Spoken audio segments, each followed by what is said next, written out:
Today on Locked On Rockies, the prospects are coming to spring training, which is a good thing, a nice mix-up from last year. Plus, one of the most important pieces to the Rockies puzzle says he's ready to go. You are Locked On Rockies, your daily Colorado Rockies podcast, part of the Locked On Podcast Network, your team every day.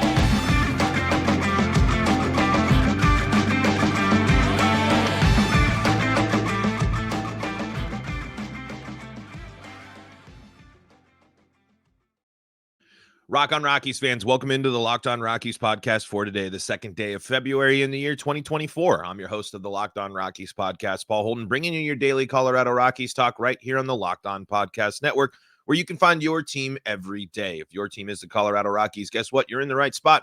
That's what we do around here each and every day. Shout outs to our everydayers who come out and listen every single day. And shout outs to y'all for checking us out on your favorite streaming services and on the Locked On Rockies YouTube channel, where you can be part of the show. You can help out the show by subscribing, liking the videos, telling your friends all about the Locked On Rockies podcast.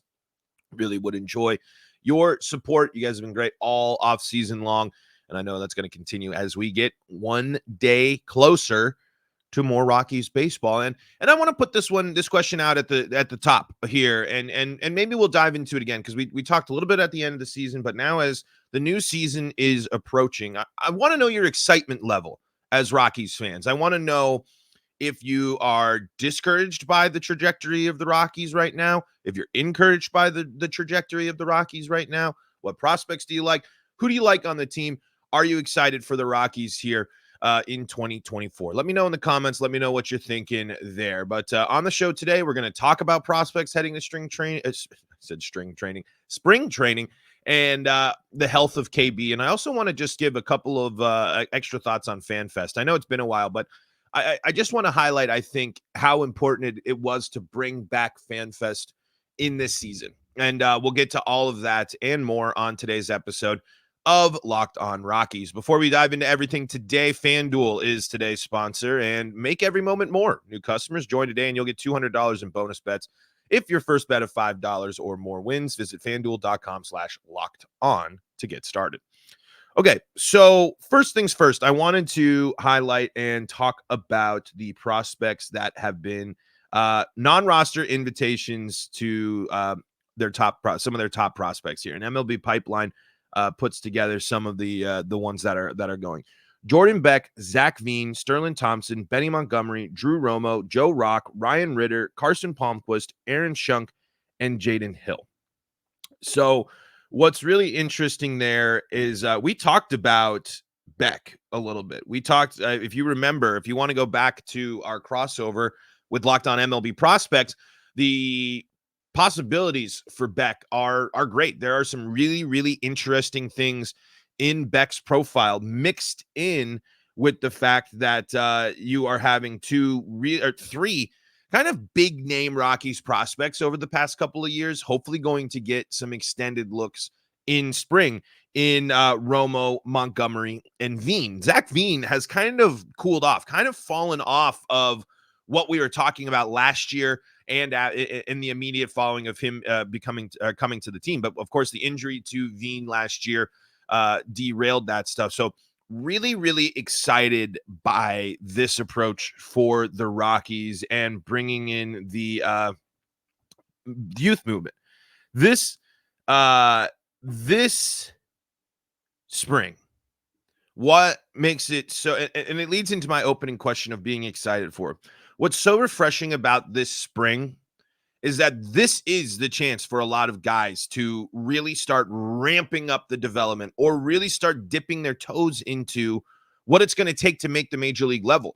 When you're looking at the Rockies now and really down the line in the future, doors are going to be open for these players.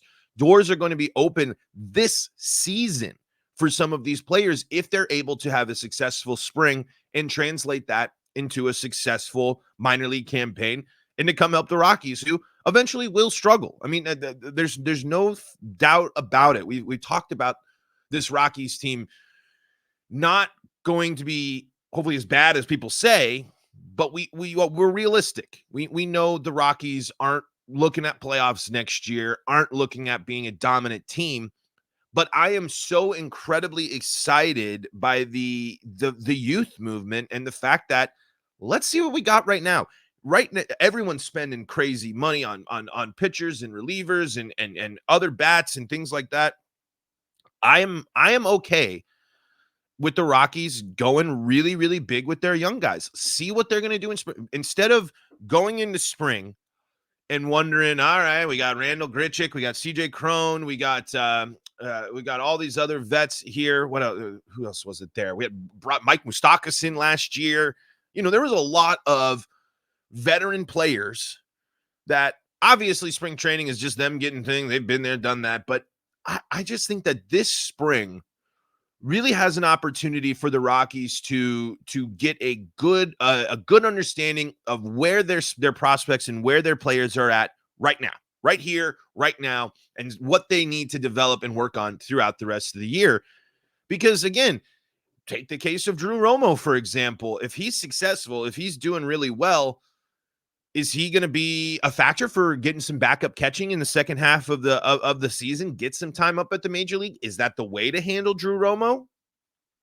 And mixed in with how are Zach Veen and Benny Montgomery going to solidify and make their claim for a spot in the outfield now with Nolan Jones and Brenton Doyle, and then of Hunter Goodman, Michael Tolia, Sean Bouchard, all compete, all working in that right field. I know those two guys aren't exactly MLB ready this year, but if they surprise, if they have a solid spring that leads into a solid minor league season, that's going to make the conversation a lot more interesting about right field. It's going to make the conversation more interesting if the Rockies at one point in the second half of the season were looking to fill their depth with these young guys, with these prospects, with these guys that have a chance. So I'm very encouraged by the fact that the Rockies at spring training are going to look like a young team. They're going to look like a team with figuring a lot of things out, going in different directions, and hopefully getting all these young guys as much playing time as possible to really get them ready for a solid minor league campaign, to get them ready to come up to the big leagues, because the Rockies are going to need some depth at some point, and they're going to need we want to see some big things from these guys, and especially when a couple of others on that MLB prospects list to consider there. I mean, you got Joe Rock trying to come and make some interesting stuff. You got interesting pitchers coming up and trying to make some interest, make an impact and be someone that can come help this team. I mean, it is. We'll see what happens, but this is a spring to sit here and kind of be like, yeah, all right, okay. Because compared to the last years, and especially last year, I think it's just such a good example with last year. It's what's next for the Rockies, not what are we doing here? What's the plan? Are we really running this back? I think there's some intrigue to this. I think that a youth movement, not only for the youth movement, not only continuing for the Rockies, but it heading into spring is a good benefit. I'm really excited to see. And for me, I'm really excited to see some more of Joe Rock, because, hey, when you got a guy on your favorite team that comes from your alma mater, you're always going to be rooting for that guy. So I'm really interested to see what spring means for all of these guys, for all of these young guys to come in, mixed, of course, with the top level prospects that we know are going to be knocking on the door already to make it for the Rockies, and see what happens. And of course, above all, though, for spring this year, what is my biggest hope for spring training this year? Staying healthy, because you need your veteran guys to stay healthy to contribute and make sure that they stay interesting for trading. And you need the young guys to stay healthy to take advantage of these opportunities. This is a team where young guys can have an opportunity to play.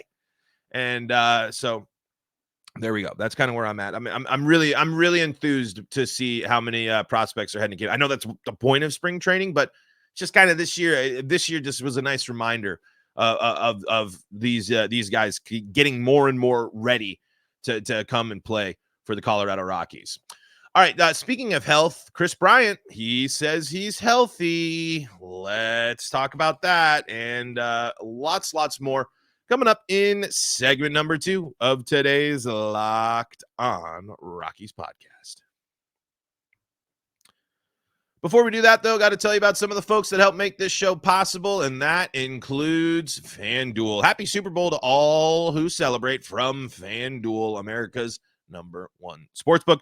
If you're like me, Super Bowl Sunday is all about scoring the best seat on the couch, grabbing your favorite football snacks. I'm a wings guy. I do like pigs in a blanket as well, and placing some super bets. Oh, I said it on the last read. Unfortunately, not too excited to say this one, but betting against Patrick Mahomes, it's proven to be a bad idea. Maybe you go with Chiefs. Maybe you're high on CMC touchdown or something like that. I'm a big parlay guy. I like to do parlays, so I'm going to be looking for the parlays and all the great action on Super Bowl Sunday. And FanDuel has so many ways for you to end the season with a W or 2 or 3. Not only can you bet on who will win Super Bowl 58, but FanDuel also has bets for which players will score a touchdown, how many points will be scored, and so much more. New customers join today, and you'll get $200 in bonus bets if your first bet of $5 or more wins. That's $200 in bonus bets if your first bet of $5 or more wins when you visit FanDuel.com/lockedon to sign up. That's FanDuel.com/lockedon. Make every moment more with FanDuel, an official sportsbook partner of the NFL.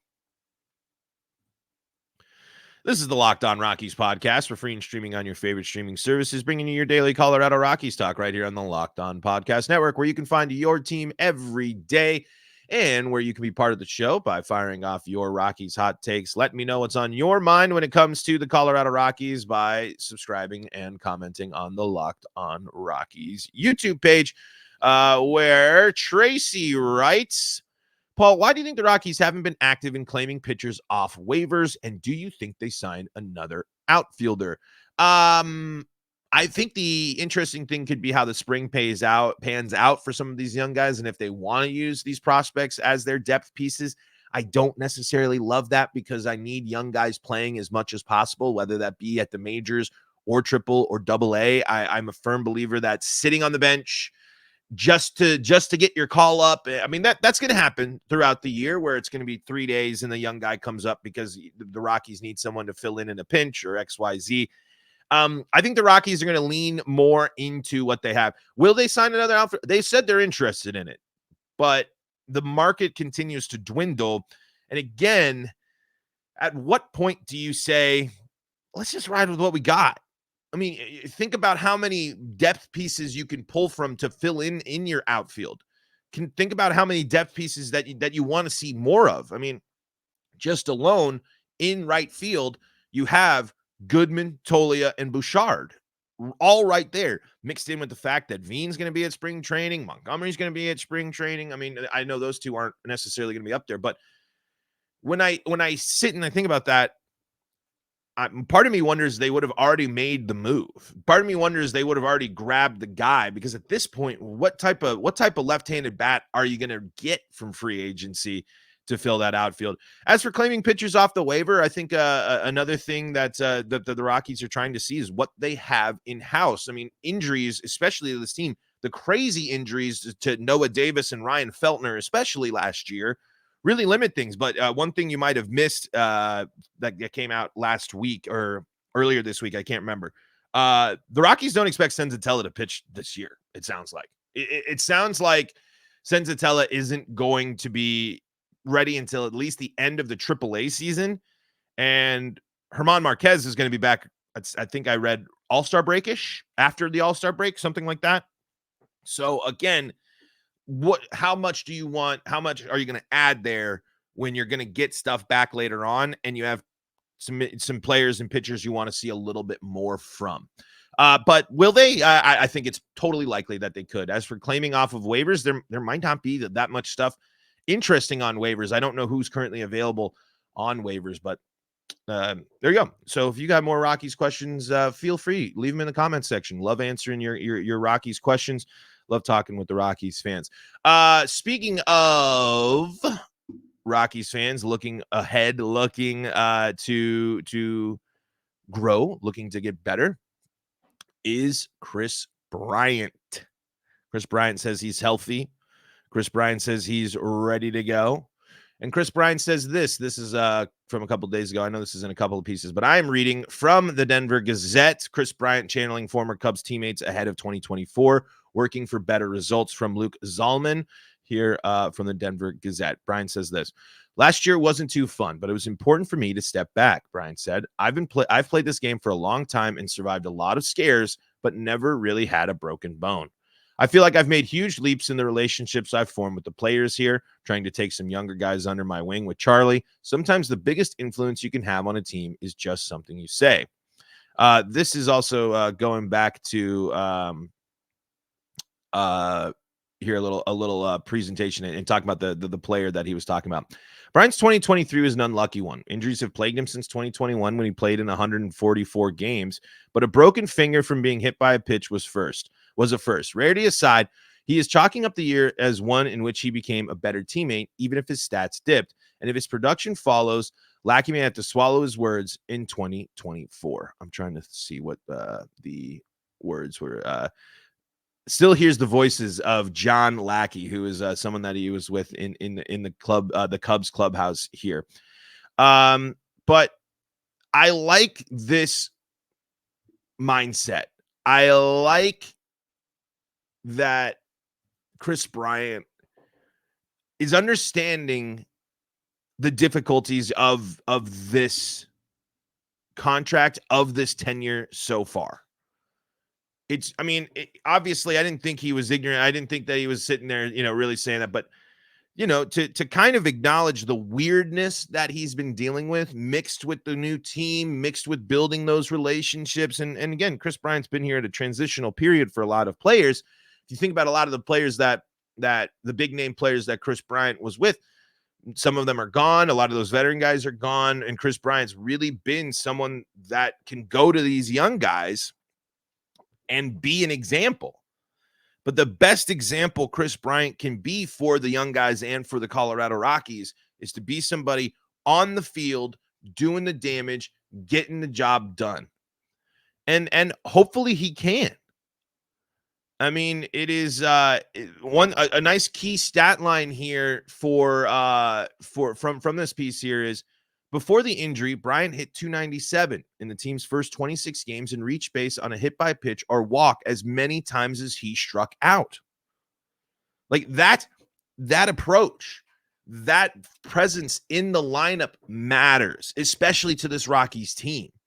The Rockies need Charlie Blackmon and Kris Bryant to be the veteran guys, the veteran ABs, to show that, hey, you can go deeper in counts. Here's how you fight things off. This is how you handle getting down in the count. The Rockies need people that can walk in that walk or get on base at a similar rate to their strikeout rate.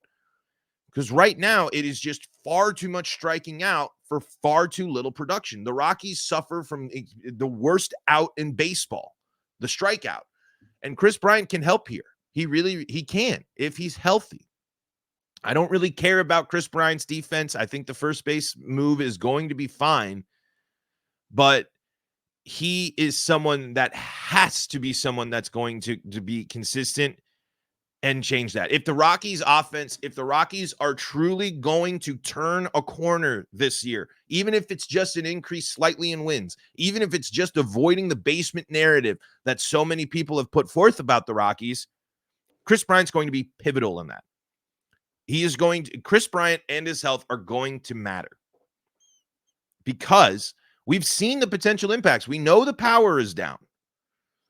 But at this stage right now, for me, I don't care if the Rockies score with, actually, that's not true. I know I've said multiple times, the Rockies need to hit more home runs. I do care about that. But let me just finish my point. If Kris Bryant's power is a concern, but he's still able to hit balls in the gap, lash out some singles to drive in runs when the Rockies have runners on second and third, or if they have runners on third or in scoring situations, that matters. If he's able to retool his approach and be able to use Coors Field to his advantage and use the alleyways and use the gaps, I'll be okay with that. But above all, I need to see 120 games of Kris Bryant this year, at least.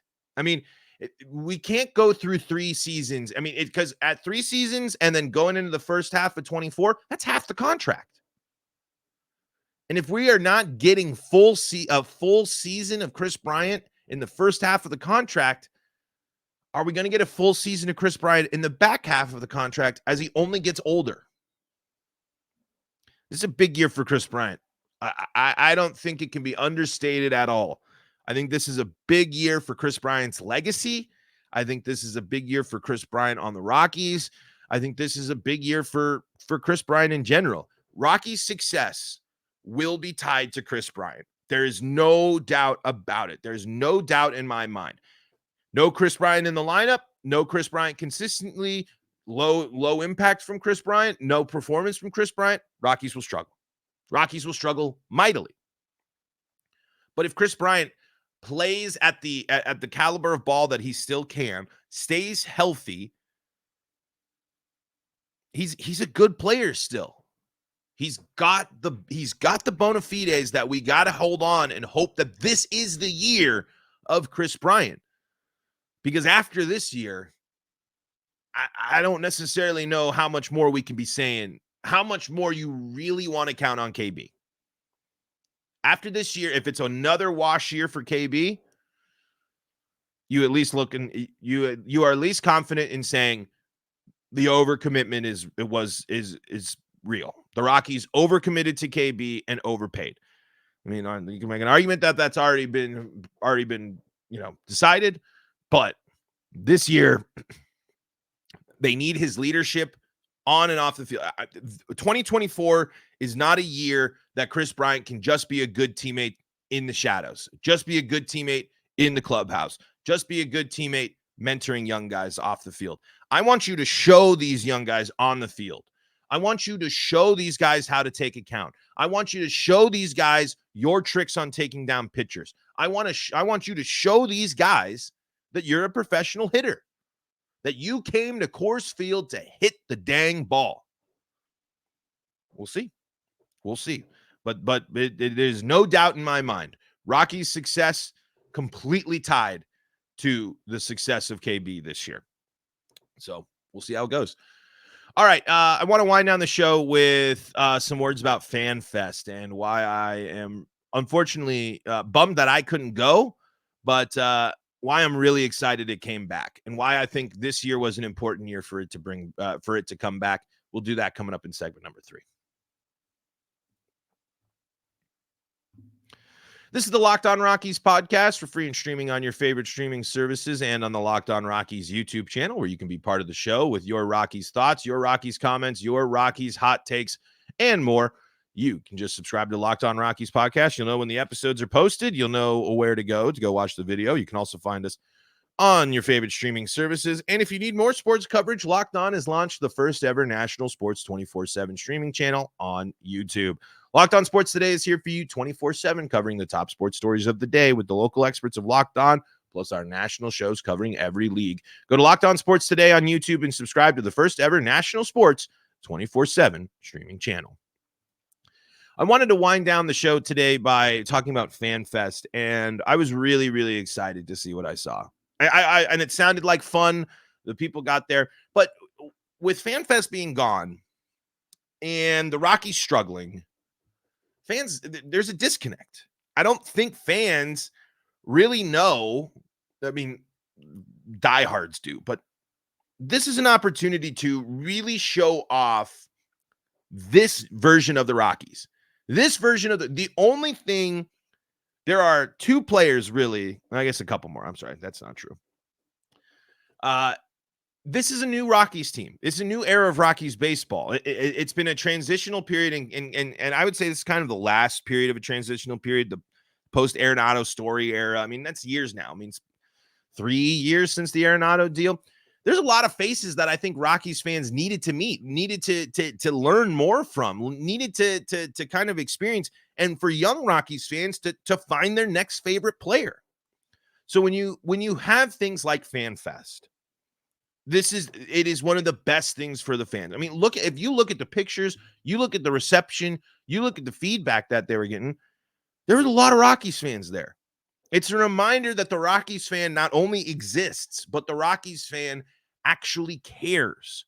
And so I think it's really important for this young era, this young generation of Rockies fans right now to learn about their favorite players, to have an opportunity to meet meet Brenton Doyle, meet Nolan Jones, meet Tovar. I don't know if Tovar was there, but it feeds in these new faces mixed in with, hey, there's still Chuck.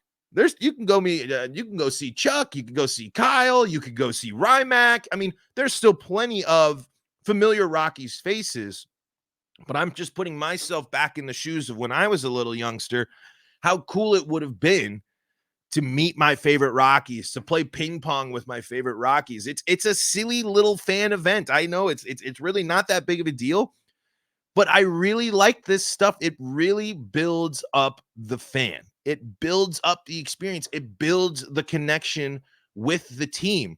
Why are fans so diehard of these legacy teams? Is because it's in their blood. And so I really hope that Rockies dads and moms were able to come in and be like, this is why we love Rocky, and learn something new themselves. Go tour the facilities for the first time. Go check out the clubhouses, meet the prospects, see the next guy, see the next wave. Because this is a Rockies team that if you've checked out for the past 5 years, you don't know who the heck's on the team. You know what? Probably, 3 starters, 4 starters if you count Kris Bryant. It's roughly right. So I'm really glad this event came back. I think that this is one of the cool things that baseball teams do in the offseason. I like the caravans. I like that stuff when fans get the opportunity to meet these guys face to face. It really does hammer home the fact of Rockies fans are out there. Rockies fans care. Rockies fans want to show up, meet the team, be a part of this team, be a part of this fabric. And, I don't think other teams can say that. I don't think other teams that have struggled as much as the Rockies can throw a fan fest and then expect the turnout that they got. Now it's time. I mean, this year is just so important to prove that the Rockies are turning a corner. And in baseball, that takes time. But this has to be a year where you're making the fan experience not only better through fan events like this, but the play on the field. It can get better for Rockies fans. Hopefully it will get better for Rockies fans. But it was really cool to just see Rockies fans get to be fans, get to be amongst their favorite team, get to be at the facilities. I got a soft spot for that stuff. That stuff I think really, really matters. It's really important for the health of the team long term to continue to build the relationship with the fans. And yes, some people say, well, Rockies, man, they just were getting ready for the best bar in Denver. That's fine. You know what? The Rockies have earned a lot of ire and haters and all that stuff. But I'm not going to hate on something like this where it gives kids and fans a chance to meet their favorite players. And it gives the Rockies a chance to say, hey, this is what we're doing. This is what we're thinking. This is why we like these guys.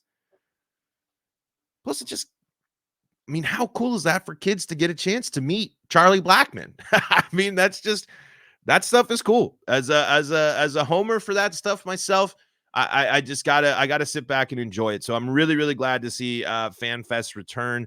I'm really glad to see how many fans got to go out and have a good time. And I'm really glad that the Rockies considered that this was important, because I'm hoping a lot more Rockies fans now know a little bit more about their team and know a little bit more about who they want to root for. I mean, obviously you root for the whole team, but everybody's got some favorite players. Everybody's got some players that every time the game is on that they're always looking out for. So I hope a couple of fans found their next favorite player, which would be great. So anyway, that's me. That's just a little side thing there. Hope you all had fun. If you did go to Rockies Fest and you want to let me know what your favorite moment was in the comments, we'll bring some up there and we'll talk about it there. But folks, that's going to do it for today's episode of Locked On Rockies. Thank you so much for tuning in and making us your first listen of the day. You can find us free and streaming on your favorite streaming services. You can also find us on the Locked On Rockies YouTube channel, where your likes, your subscriptions, your comments are always the way to help the show grow. And folks, if you need more sports action, you need more Locked On podcast action, Locked On MLB's got you covered for your second listen. Or maybe you want to keep it Colorado focused, Locked On Broncos, Locked On Avalanche, Locked On Nuggets, and Locked On Buffs, all available for you as well. Folks, until next time, this is Paul Holden saying so long from the Locked On Rockies podcast.